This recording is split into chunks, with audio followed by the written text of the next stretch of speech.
수요일의 문답 18번째 시간, 우리 같이 한번 읽어보겠습니다. 타락한 상태에서의 죄성은 무엇으로 구성되어 있는가? 아멘. 타락한 상태에서의 죄성은 무엇으로 구성되어 있는가라는 제목으로 말씀을 전합니다. 여러분, 이 세상에 죄가 있습니까? 없습니까? 네, 죄가 있죠. 무엇을 보면 알 수 있죠? 만약에 모든 사람이 죄를 짓지 않고 정직하고 깨끗하고 흠없이 살아간다면 이 세상에 법을 집행하는 이 법원도 없고요. 그리고 죄를 물을 수 있는 검사도 없을 테고, 또 죄를 이 형을 받는 이 형무소, 교도소도 없을 것입니다. 그런데 우리 주변에 보면은 늘 사건 사고가 많이 있고 많은 문제가 일어나죠. 그렇기 때문에 이 세상은요, 죄가 있어요. 우리 눈으로 보는 이 모든 현상을 보면은요, 살인죄가 있고 강도죄, 강간, 모든 악한 범죄가 가득한 것이 이 세상의 모습입니다. 그래서 세상 사람들은요, 이 죄에 대해서 이 법을 만들어서 무슨 죄를 지면은 그 벌에 합당한 이 처벌을 내립니다. 그래서 죄를 짓지 않도록 하기 위함입니다. 그런데 사람은 어떻습니까? 사람은 그럼에도 불구하고요, 죄를 지어요. 요즘 청소년들 사이에 이 마약이 유행인데요. 이 마약의 왕이라고 하는 것이 무엇이냐면 대마초입니다. 대마초. 그래서 여러분, 대마초 아세요? 마리화나, 또 삼배를 키울 때 만들어지는 게 바로 이제 그 대마초예요. 대마초. 자, 그런데 그 대마초가 담배처럼 이렇게 피우기도 하고, 아니면 액상으로 만들어서 몸에 이제 흡입하기도 하고 그렇게 하는데요. 많은 사람들이 이 대마초에 이렇게 접하게 됩니다. 그래서 미국 같은 주에는 주에 따라 어떤 주에는 대마초를 합법적으로 승인해 주는 경우가 있어요. 그리고 어떤 주에서는 대마초를 처벌하는 그런 주도 있는데요. 이 법이 대마초와 마약과 이런 것을 접하면은 분명히 처벌받고 감옥에 갈 것을 알면서도 사람들은 끊임없이 법망을 피해가면서 죄를 범합니다. 자, 그런 것을 봤을 때요, 우리의 죄된 모습은 여실히 나타날 수가 있습니다. 현대인들이 살기 좋아하는 집이 있죠. 집을 겹겹이 쌓아놓은 집을 뭐라 부르죠? 집을 아래 위로 계속 쌓아서 올려놓은 집을 뭐라 불러요? 아파트라 부르잖아요. 아파트. 그래서 이 펜트하우스, 이 서울에 가면은요, 이 아파트가요, 커다란 빌딩처럼 막 한 4, 50층, 60층 막 이렇게 올라가는데, 이 한 층이 한 가구인 경우, 때로는 복층, 아래 위층이 복층인 경우도 있고요. 그래서 사람들의 로망, 이 소망이 아파트에 사는 것입니다. 그런데 참 아이러니하게도요, 아파트에 사는 사람들을 보면은 해마다 반복되는 것이 무엇이죠? 층간 소음이에요. 층간 소음 때문에 칼부림이 나고 사람이 죽기도 하고요. 아주 너무너무 힘들어합니다. 사람이 대단한 것 같지만요, 이 층간 소음 때문에 사람을 미워하고, 층간 소음 때문에 사람과 싸우고, 층간 소음 때문에 순간에 분노를 억누르지 못하고 사람에게 해를 끼치고 심지어는 살인까지 범하는 것이 우리 인간의 모습입니다. 이처럼 우리가 이 땅에 죄가 있느냐 없느냐라는 것을 볼 때 이 세상을 돌아가는 것을 보면 알 수가 있고요. 또 우리 자신을 바라봐도 타락한 우리 인간의 죄성을 보게 됩니다. 여러분에게 한번 물어보겠습니다. 예수님을 믿고 하나님의 자녀가 되었습니다. 그러면 하나님의 자녀가 된 이후에 죄를 짓습니까? 안 짓습니까? 정말이에요? 예. 여러분, 예수님 믿고 하나님의 자녀가 되었잖아요. 그런데 죄를 지어요? 그러면 아예 애초서부터 하나님의 구원이 이게 거짓이거나 잘못된 것 아닐까요? 하나님의 자녀가 어떻게 죄를 짓죠? 그게 남들이 지으니까 짓는 거예요? 자, 그런 면에서 본다면 우리의 구원은 이미와 아직 사이에 있는 것입니다. 한번 따라해 보겠습니다. 우리의 구원은 이미와 아직 사이에 있다. 이 말은 무슨 뜻이냐면 우리의 구원은요, 이미 우리가 하나님의 자녀로 택함을 받고 구원을 받았지만 아직 완성은 되지 않았다라는 거예요. 한번 따라해 볼게요.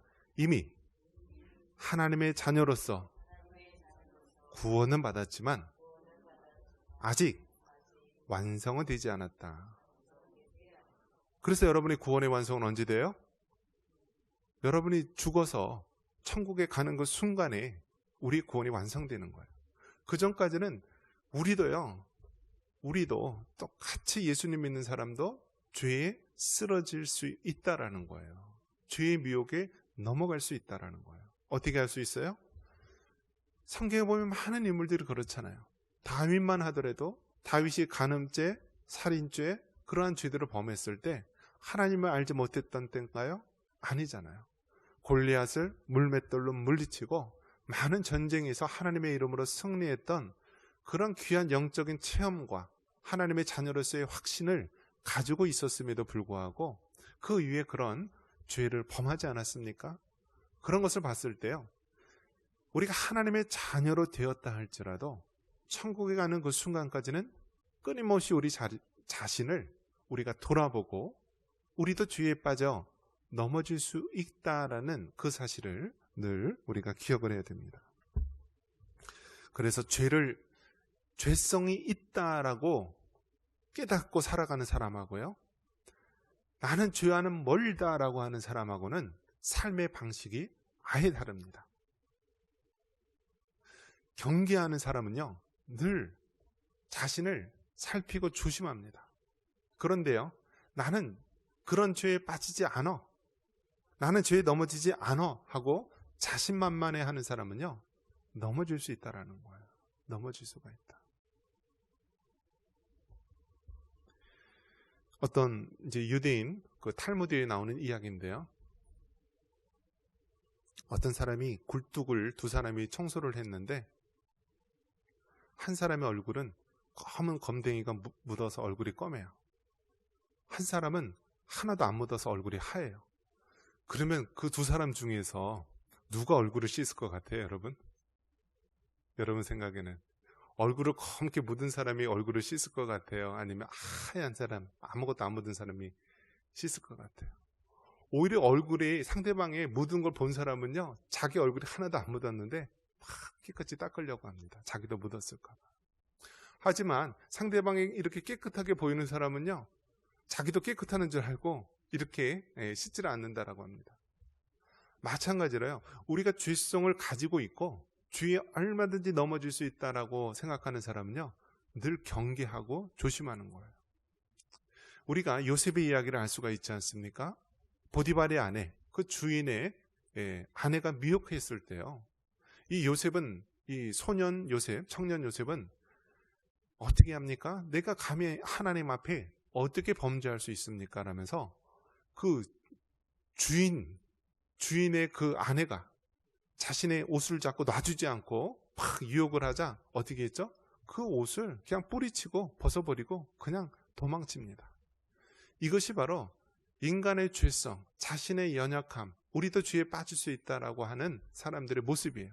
요셉과 같이 늘 죄에 대해서 경계하고 죄의 자리를 떠나는 모습, 이것이 바로 죄성이 있다라고 인정하고 경계하는 삶의 모습입니다. 그런데 다윗은 어떤가요? 다윗은요, 영적인 자만함, 영적인 교만에 빠져 있습니다. 그래서 자신은 정말 하나님의 놀라운 그런 체험을 하고 또 이스라엘의 왕으로서 나는 부족함이 없다라고 하는 최고의 그런 높은 마음의 상태를 가지고 있었던 것입니다. 그래서 한순간에 그 죄의 자리의 미혹에 그만 자기가 넘어지고 만 것이죠. 그러면서 결국 어떻게 됩니까? 그 조그만 죄가요, 자꾸 눈덩이처럼 부러져 더 커집니다. 그래서 결국은 나중에는 간음죄가 살인죄로 변하고요, 하나님의 영광을 가리는 그러한 악한 죄로 퍼지게 됩니다.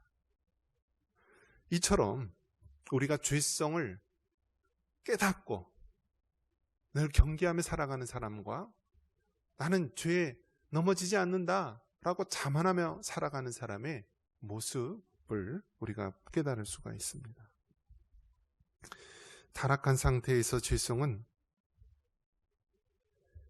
우리 인류가 살아가는데 이처럼 여러 가지 모습으로 나타납니다. 그래서 여러분, 원죄를 가지고 있는 모든 인간은요, 무슨 죄가 있어요? 자범죄가 있어요. 자범죄가 있어서요, 아담과 하와의 모든 혈육의 후손들은 원죄를 가지고 있으면서 그 원죄로 말미암아, 부패한 본성으로 말미암아 우리는 또 다른 죄를 범하게 됩니다. 이것이 자신이 범하는 죄, 자범죄라고 말할 수 있습니다. 그러면 이 세상에서 원죄와 자범죄로 더러워진 이 세상 가운데서 우리는 어떻게 해야 되는가? 예수님 믿는 사람으로서요, 우리는 이 세상을 바로 잡아가야 됩니다. 여러분, 개혁주의, 칼빈주의, 또 우리가 성경주의, 이렇게 개혁신학 얘기할 수 있는데요. 자, 우리 상근 집사님, 사과가 있는데요, 벌레가 한 귀퉁이를 쭉 이렇게 먹었어요. 자, 그러면 마치 이제 애플 그 로고와 같이 그런 상태인데, 그러면 우리가 신학적으로 본다면 이 일부 벌레 먹은 사과가 있다면 그 사과를 어떻게 해야 될까요? 버려야 될까요? 아니면 먹어요? 어떻게 먹어야 돼요? 벌레만 골라 먹어요?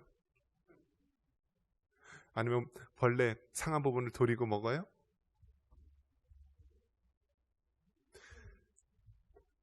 이제 어떤 분은 그렇게 얘기합니다. 이 사과가 이 세상과 같다라는 거예요. 이 세상처럼 이 사과가 이 세상인데 죄가 있다는 거예요. 벌레 먹은 부분이 있다. 그러면 그 부분에 대해서 벌레 먹은 부분을 어떤 사람은 도려서 나머지 이 멀쩡한 부분을 우리가 먹으면서 살아야 된다라고 하는 사람이 있고요. 더 나아가서 뜨거운 정말 그 믿음과 신앙, 열정을 가진 사람 뭐라고 얘기합니까? 벌레까지도 아예 먹어버려서 그냥 소화를 시켜서 하나님의 사람으로서 완전히 변화시켜야 된다, 그런 주장을 하는 사람이 있습니다. 자, 여러분, 어떤 것이 맞는지 정말 우리가 이 세상에 보면은요, 죄된 것들이 많이 있어요. 정치, 경제, 사회, 문화, 교육, 국방, 모든 분야에서 죄의 영역이 있어요. 죄의 영역이. 여러분, 국회의원들 중에서 한때 조사를 했을 때요, 50% 가까이가 믿는 그리스도인이라는 이런 조사가 나온 적도 있습니다. 그럼에도 불구하고 어떻습니까? 이러한 정치인들의 비리와 잘못됨, 뇌물, 여러 가지 많은 죄된 모습을 발견하지 않습니까? 왜 그렇습니까? 그리스도인이라 할지라도 그리스도인으로서 죄를 거부하고 하나님의 자녀로서 살아가야 되는데 그렇지 않기 때문에 그런 것입니다. 그렇기 때문에 예수님 믿는 사람은 이 세상에 죄가 가득함을 깨닫고 그 죄된 세상을 변화시켜 나가는 거예요. 어떻게 해요? 하나님의 말씀으로, 성령의 능력으로 그 죄된 세상을 하나님의 나라로 바로 잡아가는 거예요. 부정과 비리와 뇌물과 음란함과 죄악에 가득한 그 모든 사회 곳곳에서 예수님 믿는 사람이 들어가서 그 죄된 세상을 변화시키고 하나님이 기뻐하는 모습으로 바꾸어 나가야 되는 것입니다. 이것이 바로 죄성의 그 유혹을 깨닫고 늘 하나님 말씀으로 성령님의 도우심을 구하며 살아가는 그리스도인의 모습이라고 할 수 있습니다. 여러분, 공산주의가 끝났다고 1990년 소련이 멸망하고 그 소비에트 연합이 해체되고 또 북한은 전 세계에서 가장 가난한 나라로서 저렇게 고립되어 있다라고 해서 공산주의가 끝난 것이 아니라 이제는 그 공산주의가 새로운 가면을 쓰고 네오막시즘, 신공산주의라는 그러한 이름으로 얼마나 많은 젊은이들을 미혹하고 있는지 모릅니다. 그 공산주의, 마르크스주의의 가장 근본이 되는 사상이 무엇입니까? 신은 없다라고 하는 유물론. 또 자기 영혼이 없고 사람은 물질로만 이루어졌다고 하는 그런 유물론에 기초하고 있습니다.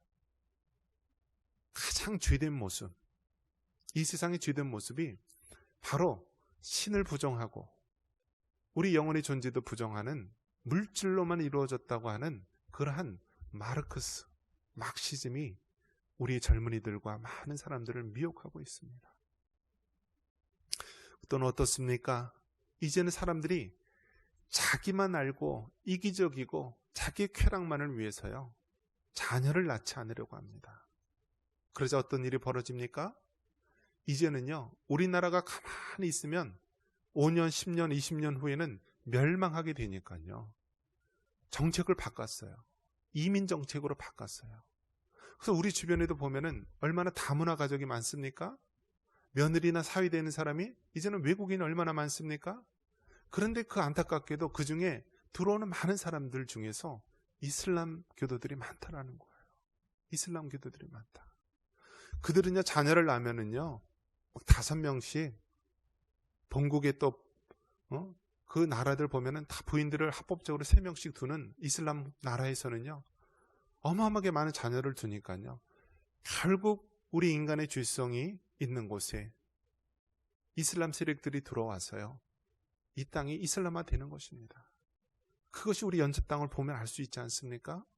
연천 땅에 이슬람 학교를 세우려 하다가 저지되었고, 또 몇 년 전에 이슬람 캠핑장을 하려다가 이제 취소되지 않았습니까? 바로 그것이 여러분, 우리 그리스도인이 이 땅, 죄성이 가득한 세상에서 해결해야 될 부분입니다. 또 이 세상 어떻습니까?